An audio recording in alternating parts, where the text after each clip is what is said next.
Assalamualaikum warahmatullahi wabarakatuh. Langit Senin pagi itu mendung, seolah mencerminkan suasana hati Nara yang kembali harus menghadapi dunia yang tak pernah benar-benar ia pahami. Di balik kaca jendela kelas, ia duduk seorang diri, tenggelam dalam buku puisinya yang sudah lusuh oleh waktu. Di sekolah, Nara adalah bayangan yang berjalan, dikenal tapi tak pernah benar-benar dikenali. Ia terbiasa menyendiri, tenggelam dalam kata-kata yang ia tulis, karena hanya lewat puisi, ia merasa hidup. Ketika guru mengumumkan bahwa akan ada murid pindahan, Nara tak menoleh. Ia tak tertarik, karena setiap wajah baru pada akhirnya hanya akan menjadi asing juga. Tapi suara langkah kaki itu, tenang dan percaya diri, mengusik perhatiannya. Dan ketika ia akhirnya mengangkat kepala, matanya bertemu sepasang mata coklat yang teduh. Arya, nama itu disebut guru dengan ringan, namun dampaknya seperti badai di hati Nara. Ia tak tahu kenapa, tapi ada sesuatu dari pemuda itu yang membuat jantungnya berdetak lebih cepat. Yang lebih mengejutkan, Arya duduk tepat di sebelahnya. Bangku yang biasanya kosong dan menjadi tempat Nara menaruh bukunya, kini diisi oleh seseorang yang tak ia kenal. Degup jantungnya kacau, dan tangannya gemetar saat tanpa sengaja menyentuh lengan Arya saat mereka bersamaan mengambil penghapus. "Maaf," suara Arya pelan namun hangat. Nara hanya mengangguk cepat, lalu berpura-pura membaca, padahal huruf-huruf di buku puisinya mulai kabur oleh bayangan laki-laki itu. Hari demi hari berlalu, dan perlahan kehadiran Arya mulai menjadi cahaya yang menerobos masuk ke dalam dunia Nara yang selama ini gelap. Ia mulai merindukan suara Arya setiap pagi, tertawa kecil saat mendengar Arya mengeluh tentang matematika, dan menulis lebih banyak puisi, semuanya tentang senyum laki-laki itu. Tapi semua itu hanya ia simpan rapat-rapat, karena ia tahu, orang seperti Arya tak akan pernah benar-benar melihat gadis seperti dirinya.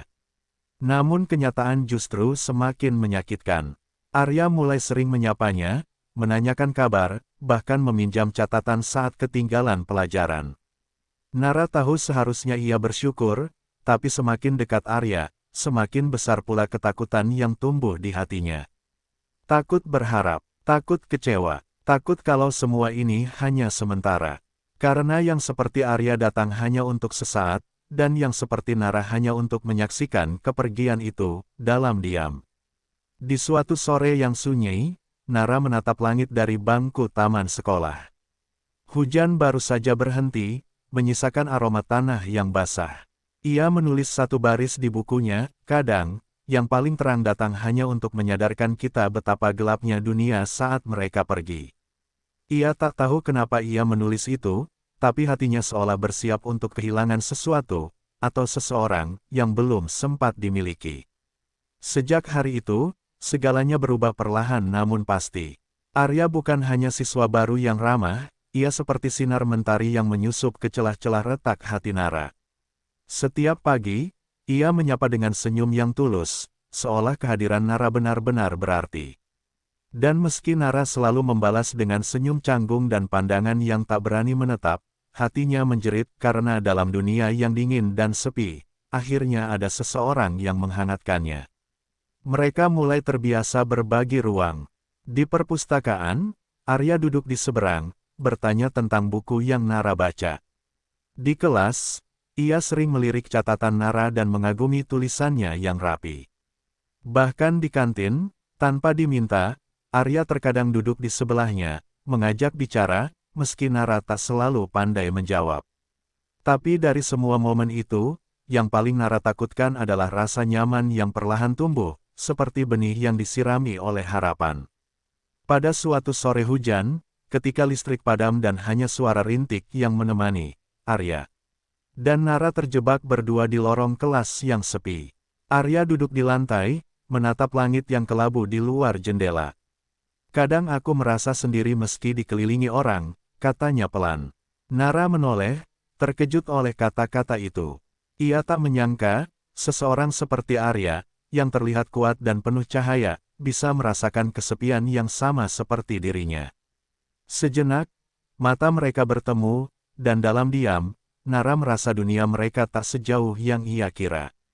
Namun malam itu, ketika Nara menulis puisi tentang pertemuan hati yang tak disengaja, ia juga menulis satu kalimat yang menggantung dalam pikirannya. Mungkin, ia datang bukan untuk tinggal, tapi hanya untuk menunjukkan bahwa aku masih bisa merasa. Hatinya takut untuk berharap, takut jika semua perhatian Arya hanyalah bentuk kebaikan yang salah ia tafsirkan. Ia bukan tokoh utama dalam kisah siapapun, ia hanya penonton yang sedang jatuh cinta diam-diam. Tapi semakin Nara mencoba menjaga jarak, semakin Arya mendekat. Ia mulai menunggu Nara di gerbang sekolah, menyapanya saat pulang, dan bahkan tertawa kecil ketika menyebut Nara, teman terbaiknya di sekolah baru. Kata, teman, itu menamparnya lembut, lembut tapi mematikan. Karena tak ada luka yang lebih perih daripada mencintai seseorang yang melihatmu hanya sebagai teman. Dan di balik senyuman Nara, ada hati yang mulai retak, diam-diam, perlahan, namun tak terbendung. Semua rasa yang Nara simpan semakin menyesakkan. Setiap tawa Arya, setiap tatapan lembutnya, semua menjadi pisau bermata dua, membahagiakan sekaligus menyakitkan. Ia tahu ia tak bisa terus menyimpan semuanya dalam dada yang sempit ini. Maka pada suatu malam yang sunyi, di bawah cahaya lampu belajar yang redup, Nara menulis. Bukan puisi seperti biasanya, tapi sebuah surat. Surat untuk Arya. Dalam tiap kalimatnya, ia tumpahkan seluruh isi hatinya, tentang bagaimana Arya datang membawa warna dalam hidupnya, tentang rasa yang tak bisa ia bendung lagi. Tinta hitam menari di atas kertas putih, membentuk kata-kata yang selama ini hanya hidup di pikirannya. Surat itu bukan sekadar pengakuan, tapi juga perpisahan, karena Nara tahu, saat perasaan itu terucap, sesuatu akan berubah. Dan mungkin, jika semuanya berjalan salah, ia akan kehilangan satu-satunya cahaya yang membuatnya merasa berarti. Tapi ia tak peduli, ia sudah lelah mencintai dalam diam. Surat itu ia lipat rapi, diselipkan ke dalam amplop biru muda, dan ia simpan di dalam tasnya, menunggu waktu yang tepat. Namun waktu, seperti biasa, tak pernah memihak. 2 hari setelah surat itu selesai ditulis, kabar itu datang. Arya akan pindah. Pekerjaan ayahnya mengharuskannya meninggalkan kota, meninggalkan sekolah ini, meninggalkan dirinya. Dunia Nara runtuh. Rasanya seperti seluruh udara disedot dari dadanya. Ia tak bisa bernapas. Ia menatap surat itu berulang kali malam itu, menggenggamnya erat, seolah dengan begitu, Arya akan tetap tinggal. Tapi pagi berikutnya, ia tak sanggup memberikannya. Kata-kata yang ingin ia ucapkan mendadak membeku di kerongkongan. Hari-hari menjelang kepindahan Arya menjadi mimpi buruk yang terus berulang. Nara mencoba bersikap biasa, tersenyum seperti tak ada yang salah. Tapi di balik matanya, ada tangis yang tertahan. Ia membawa surat itu setiap hari ke sekolah, berharap menemukan keberanian. Tapi keberanian itu tak pernah datang. Ia hanya bisa berdiri di balik bayang-bayang, melihat Arya dikerumuni teman-temannya, mengucapkan salam perpisahan. Dunia Nara menjadi sunyi kembali, lebih sepi dari sebelumnya. Dan di malam sebelum kepergian Arya, Nara duduk sendiri di taman rumahnya, surat itu masih utuh dalam genggaman. Ia menatap langit, bertanya dalam hati, apa cinta memang harus selalu sampai untuk menjadi nyata? Tapi tak ada jawaban, hanya angin malam yang membelai rambutnya lembut, seolah mengerti. Luka yang tak terlihat, ia tahu, besok pagi, Arya akan pergi. Dan surat itu, kisah yang tak pernah sempat terucap, akan tetap menjadi rahasia yang hanya dimiliki oleh dirinya, dan langit malam yang menjadi saksi. Pagi itu langit cerah, bertolak belakang dengan hati Nara yang mendung. Ini hari terakhir Arya di sekolah. Semua siswa berkumpul di aula untuk perpisahan kecil, tawa dan canda terdengar di mana-mana, tapi Nara hanya berdiri di sudut, menggenggam surat yang tak kunjung ia berikan. Tangannya dingin, dadanya sesak. Ia tahu ini satu-satunya kesempatan, namun diam selalu lebih mudah daripada kehilangan harapan. Setelah acara selesai, Arya berjalan ke taman belakang sekolah. Nara, seakan ditarik oleh takdir, mengikutinya diam-diam. Ia menemukannya duduk di bangku tempat mereka biasa berbicara. Ketika Arya menyadari kehadirannya, ia tersenyum lembut. Aku akan merindukan tempat ini, dan kamu, katanya pelan. Nara terpaku, hatinya berdegup tak beraturan. Ia ingin berkata, ingin menangis, ingin memeluknya, tapi ia hanya membalas dengan anggukan dan senyum yang nyaris retak. Sunyi menyelimuti mereka sesaat, hanya suara angin dan dedaunan yang berbicara. Arya menatap langit, lalu berkata, kalau keadaan berbeda, mungkin aku akan punya cukup waktu untuk mengatakan sesuatu. Nara menoleh cepat, menatap wajahnya yang diterangi cahaya matahari pagi. Tapi Arya tak melanjutkan, ia hanya berdiri, menepuk kepala Nara pelan, lalu berjalan pergi tanpa menoleh lagi. Dan saat langkahnya menghilang di balik gerbang, Nara tahu, waktunya sudah habis. Di tangannya, surat itu masih utuh. Tak pernah terbuka, tak pernah tersampaikan. Dengan gemetar, ia membuka amplop itu, membaca kembali tulisannya sendiri.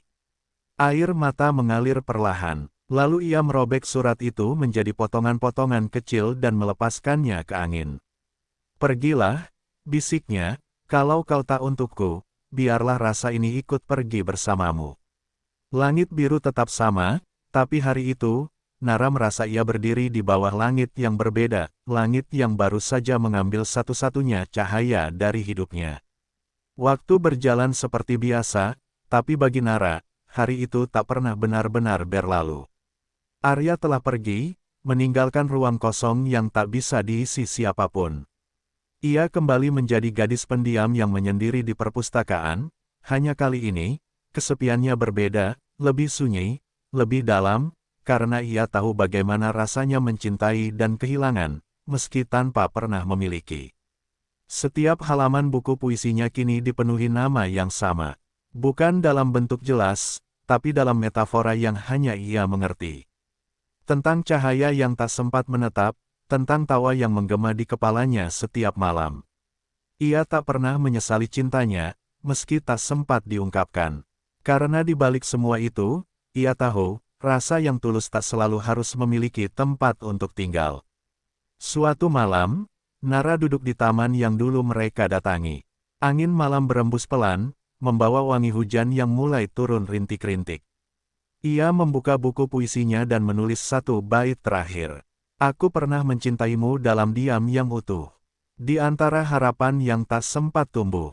Kau mungkin tak tahu, tapi langit tahu. Aku pernah menyebut namamu dalam setiap doaku. Dan saat ia menutup bukunya, ia tersenyum. Bukan karena luka itu hilang, tapi karena akhirnya, ia berdamai dengan rasa yang tak pernah sampai. Kasih itu tetap ada, bukan sebagai penyesalan, tapi sebagai kenangan paling indah yang pernah singgah di hatinya. Tahun-tahun berlalu, dan kehidupan berjalan seperti arus sungai yang tak pernah berhenti. Nara tumbuh, menghadapi dunia dengan keberanian yang dulu tak ia miliki.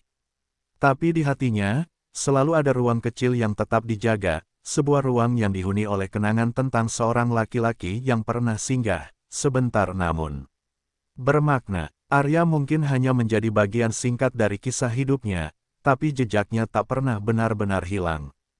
Suatu hari, di sebuah pameran sastra lokal, puisi-puisi Nara terpajang rapi. Salah satunya berjudul, Untuk Yang Tak Pernah Tahu. Ia tak menyebut nama, tapi siapapun yang membacanya akan tahu, ini tentang cinta yang tak pernah disuarakan. Seorang pria asing membaca puisi itu, tersenyum pelan, lalu pergi tanpa berkata apa-apa. Nara hanya melihat punggungnya, dan untuk sesaat, ia merasa seolah masa lalu hadir kembali, memberi pelukan lembut tanpa suara. Kini, Nara bukan lagi gadis pendiam yang takut mencintai. Ia adalah wanita yang belajar bahwa perasaan tak selalu harus sampai pada seseorang untuk menjadi nyata. Cinta, bagi Nara, bukan tentang memiliki. Cinta adalah tentang merasakan sepenuh hati, lalu melepaskan dengan ikhlas ketika takdir berkata, cukup sampai di sini. Dan jika suatu hari Arya membaca puisinya, atau sekadar mengingat gadis pendiam yang dulu duduk di sebelahnya, Nara harap ia tahu, ia pernah dicintai dengan cara yang paling diam, paling jujur, dan paling dalam. Tanpa paksaan, tanpa syarat, tanpa pamrih, hanya rasa yang tinggal dan bertahan, dalam doa. Untuk semua penonton YouTube tersayang, terima kasih telah mengikuti kisah kasih yang tak sampai akhir. Semoga cerita ini bisa menyentuh hati kalian, mengingatkan bahwa cinta sejati tak selalu harus memiliki, tapi selalu bisa menguatkan. Semoga kalian semua dilimpahkan kebahagiaan, dipertemukan dengan cinta yang tepat, dan diberi kekuatan jika harus melepaskan. Jangan lupa untuk like, komen, dan subscribe jika cerita ini berkesan. Sampai jumpa di kisah selanjutnya. Terima kasih dari hati yang paling dalam.